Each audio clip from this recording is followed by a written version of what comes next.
Hi hello ನಮಸ್ತೆ. Easy learning SGR23ಗೆ ಸ್ವಾಗತ. ಇವತ್ತು ನಾವು ಬಿಸ್ನೆಸ್ ಎನ್ವೈರ್ನಮೆಂಟ್ ಅಂದರೆ ಏನು, ಅದ್ರ ನೇಚರ್ ಏನು, ಟೈಪ್ಸ್ ಯಾವುದು ಅಂತ ನೋಡೋಣ. Concepts and elements of business environment. Business ಎನ್ವೈರ್ಮೆಂಟಲ್ಲಿ ಯಾವ ಥರ ಕಾನ್ಸೆಪ್ಟ್ ಬರುತ್ತೆ ಮತ್ತು ಯಾವ ಥರ ಎಲಿಮೆಂಟ್ಸ್ ಇರುತ್ತೆ ಅಂತ ನೋಡೋಣ. First business environment.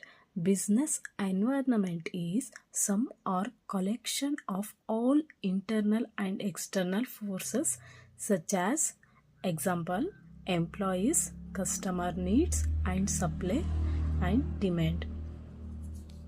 Business environment ಅಂದರೆ ಅದನ್ನು ಒಂದು ಆರ್ಗನೈಸೇಷನ್, ಒಂದು ಬಿಸ್ನೆಸ್ ನಡೆಸ್ತಾ ಇದ್ದೀವಿ, ಅದು ಏನಂದರೆ ಒಂದು ಆರ್ಗನೈಸೇಷನ್ ಅಂತ ಅಂದ್ಕೊಳ್ಳಿ. ಆ ಆರ್ಗನೈಸೇಷನ್ ಒಳಗಡೆ ಇಂಟರ್ನಲ್ ಎಫೆಕ್ಟ್ ಏನೇನಾಗುತ್ತೆ, ಇಂಟರ್ನಲ್ಲಿ ಏನಿರುತ್ತೆ, ಈ ಆರ್ಗನೈಸೇಷನ್ ಒಳಗಡೆ ಯಾವ್ದ್ಯಾವ್ದು ಇನ್ಕ್ಲೂಡ್ ಆಗಿರುತ್ತೆ, ಮತ್ತು ಎಕ್ಸ್ಟರ್ನಲ್ ಫ್ಯಾಕ್ಟರ್ಸ್, ಆ ಔಟ್ಸೈಡಿಂದ ಯಾವ್ಯಾವ ಫ್ಯಾಕ್ಟರ್ಸು ಒಂದು ಆರ್ಗನೈಸೇಷನಿಗೆ ಇನ್ಫ್ಲೂಯೆನ್ಸ್ ಆಗುತ್ತೆ ಅನ್ನೋದೇ ಬಿಸ್ನೆಸ್ ಎನ್ವೈರ್ನಮೆಂಟ್ ಅಂತ ಕರೀತಾರೆ.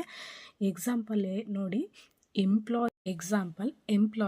ಎಂಪ್ಲಾಯೀಸ್ ಎಲ್ಲಿರ್ತಾರೆ ಆರ್ಗನೈಸೇಷನಲ್ಲಿ? ಇಂಟರ್ನಲ್ ಇರ್ತಾರೆ, ಎಕ್ಸ್ಟರ್ನಲ್ ಇರ್ತಾರೆ. ಇಂಟರ್ನಲ್ ಆರ್ಗನೈಸೇಷನ್ ಒಳಗಡೆ ಇರ್ತಾರೆ. ಸೊ ಇಂಟರ್ನಲ್ ಏನು ಬರುತ್ತೆ, ಎಂಪ್ಲಾಯೀಸ್ ಬರ್ತಾರೆ. ಈಗ ಕಸ್ಟಮರ್ ನೀಡ್ಸ್ ಅಂದರೆ ಒಂದು ಆರ್ಗನೈಸೇಷನಲ್ಲಿ ನಾವು ಕಸ್ಟಮರಿಗೆ ಯಾವ ಥರ ಬೇಕು ಅಂತ ಮ್ಯಾನುಫ್ಯಾಕ್ಚರ್ ಮಾಡ್ತೀವಿ ಅಲ್ವಾ, ಅದನ್ನೇ ಕಸ್ಟಮರ್ ನೀಡ್ಸ್ ಅಂತಾರೆ.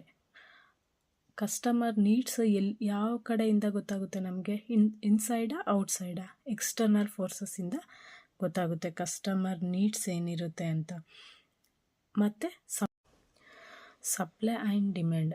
ಸಪ್ಲೈ ಅಂದರೆ ಈಗ ನಾವು ಕಸ್ಟಮರ್ಗೆ ಯಾವ ಥರ ಬೇಕು ಅಂತ ಯೋಚನೆ ಮಾಡಿ ನಾವು ಒಂದು ಪ್ರಾಡಕ್ಟ್ನ ಮ್ಯಾನುಫ್ಯಾಕ್ಚರ್ ಮಾಡ್ತೀವಿ ಅಂದರೆ ಆ ಪ್ರಾಡಕ್ಟು ತುಂಬ ಸೇಲ್ ಆಗುತ್ತೆ.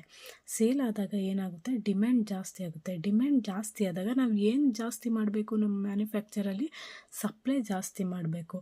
ಸೊ ಸಪ್ಲೈ ಆ್ಯಂಡ್ ಡಿಮ್ಯಾಂಡ್ ಅದು ಬಿಸ್ನೆಸ್ ಎನ್ವೈರ್ನಮೆಂಟ್. ಅದು ತುಂಬ ಈಸಿ ಟಾಪಿಕ್ ಆಗಿರುತ್ತೆ. ನಿಮಗಿಷ್ಟ ಆದರೆ ನನ್ನ ಚಾನಲ್ನ ಸಬ್ಸ್ಕ್ರೈಬ್ ಮಾಡ್ಕೊಳ್ಳಿ, ಶೇರ್ ಮಾಡಿ, ಕಮೆಂಟ್ ಮಾಡಿ, ಈ ಥರ ಅಲ್ಲ ಆ ಥರ ಮಾಡಿ ಅಂತ. ನಾನು ಅದೇ ಥರ ಮಾಡ್ತೀನಿ.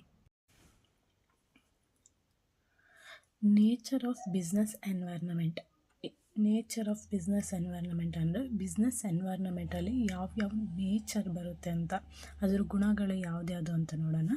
Specific and general forces. Specific ಅಂದರೆ ಒಂದು ಆರ್ಗನೈಸೇಷನು ಸ್ಥಿರತೆಯಿಂದ ಇರುತ್ತೆ, ಮತ್ತು ಜನರಲ್ ಫೋರ್ಸಸ್ ಅಂದರೆ ಈಗ ಎಕ್ಸ್ಟರ್ನಲ್ ಫೋರ್ಸಸ್ ಅಂದರೆ ಈಗ ಪೊಲಿಟಿಕಲಲ್ಲಿ ಯಾವುದಾದ್ರೂ ರೂಲ್ಸ್ನ ಚೇಂಜ್ ಮಾಡಿದ್ರೆ ಅದು ಯಾವ ಥರ ಇನ್ಫ್ಲೂಯೆನ್ಸಸ್ ಆಗುತ್ತೆ ಅನ್ನೋದೇ ಜನರಲ್ ಫೋರ್ಸಸ್ ಆಗಿರುತ್ತೆ. ಈಗ ಡೈನಮಿಕ್ ಅಂದರೆ ನಮ್ಮದು ಆರ್ಗನೈಸೇಷನು ಒಂದು ಡೈನಮಿಕ್ ಆಗಿರುತ್ತೆ, ಯಾವಾಗಲೂ ತುಂಬ ಆ್ಯಕ್ಟಿವ್ ಡೈನಮಿಕ್ ಆಗಿರುತ್ತೆ. ಯಾವ ಥರ ಅಂದರೆ ಈಗ ನಮ್ಮದು ಹೊಸ ಟೆಕ್ನಾಲಜಿ ಬಂದಂಗೆ ಅದು ನಮ್ಮ ಪ್ರಾಡಕ್ಟ್ ಏನಾಗುತ್ತೆ, ಚೇಂಜಸ್ ತಗೊಳ್ತಾ ಇರುತ್ತೆ. ಯಾವ ಥರ ಅಂದರೆ ಈಗ ಎಕ್ಸಾಂಪಲ್ ಪಿಯರ್ಸ್ ಸೋಪ್ ತಗೊಳ್ಳಿ. ಫಸ್ಟು ಒಂದೇ ಇತ್ತು ಪಿಯರ್ ಸೋಪ್ ಅಂತ, ಈಗ ಅದು ಗ್ಲಿಸರಿನ್ ಮಾಡಿದ್ರು. ಗ್ಲಿಸರಿನಲ್ಲಿ ಡಿಫ್ರೆಂಟ್ ಟೈಪ್ಸ್ ಮಾಡಿದ್ರು, ಟೈಪ್ಸಲ್ಲಿ ಫ್ಲೇವರ್ ಕೊಟ್ಟರು. ಅದೇ ಥರ ಟೆಕ್ನಾಲಜಿ ಚೇಂಜಸ್ ಆದಂಗೆ ಒಂದು ಕಸ್ಟಮರ್ನ ನೀಡ್ಸ್ನ ಫುಲ್ಫಿಲ್ ಮಾಡುತ್ತೆ. ಅದು ಯಾವಾಗಲೂ ಏನಾಗಿರುತ್ತೆ, ಡೈನಮಿಕ್ ಆಗಿರುತ್ತೆ. ಅನ್ಸರ್ಟೈನ್ ಅಂದರೆ ಇರ್ರೆಗ್ಯುಲರ್ ಆಗಿರುತ್ತೆ. ಯಾವ ಥರ ಅಂದರೆ ನಮಗೀಗ ಪಿಯರ್ಸ್ ಅಂದರೆ ಅದನ್ನೇ ನಾವು ಮ್ಯಾನುಫ್ಯಾಕ್ಚರ್ ಮಾಡ್ತಾ ಇರ್ತೀವ? ಇಲ್ಲ ತಾನೇ, ಅದು ಬೇರೆ ಬೇರೆ ಮಾಡ್ತಾ ಇರ್ತೀವಿ. ಸೊ ಅದು ಅನ್ಸರ್ಟೈನ್ ಆಗಿರುತ್ತೆ. ಮತ್ತು ನಾವು ಇದನ್ನೇ ಮಾಡ್ತೀವಿ ಅಂತ ಪ್ರಿಡಿಕ್ಟ್ ಮಾಡೋಕ್ಕಾಗಲ್ಲ. ಸೊ ಅದೇನಾಗಿರುತ್ತೆ, ಅನ್ಸರ್ಟೈನ್ ಆಗಿರುತ್ತೆ. ರಿಲೇಟಿವ್ ಇನ್ಫ್ಲುಯೆನ್ಸಸ್ ಅಂದರೆ ಎಕ್ಸಾಂಪಲ್ ಈಗ ನಾವು ಒಂದು ಡಿಸ್ಟಿಕ್ಕಿಗೆ ಹೋದರೆ ಅವ್ರ ಟ್ರೆಡಿಷನ್ ಚೇಂಜ್ ಆಗಿರುತ್ತೆ, ಅವ್ರ ಕಲ್ಚರ್ ಚೇಂಜ್ ಆಗಿರುತ್ತೆ. ನೆಕ್ಸ್ಟು ಇನ್ನೊಂದು ಡಿಸ್ಟಿಕ್ಕಿಗೆ ಹೋದಾಗ ಅವ್ರದ್ದು ಕೂಡ ಟ್ರೆಡಿಷನ್ ಎಲ್ಲ ಚೇಂಜ್ ಆಗಿರುತ್ತೆ. ಸೊ ನಾವು ಅವ್ರ ಟ್ರೆಡಿಷನ್, ಅವ್ರ ಕಲ್ಚರಿಗೆ ತಕ್ಕಂತೆ ನಾವು ಒಂದು ಆರ್ಗನೈಸೇಷನಲ್ಲಿ ಒಂದು ಪ್ರಾಡಕ್ಟ್ನ ಮ್ಯಾನುಫ್ಯಾಕ್ಚರ್ ಮಾಡಬೇಕು. ಅದು ಅವ್ರಿಗೆ ರಿಲೇಟಿವ್ ಆಗಿರಬೇಕು. ಅವಾಗ ಏನಾಗುತ್ತೆ, ಒಂದು ಪ್ರಾಡಕ್ಟು ಸಪ್ಲೈ ಆಗಿ ಡಿಮ್ಯಾಂಡ್ ಆಗಲಿ ಜಾಸ್ತಿ ಆಗಿರುತ್ತೆ.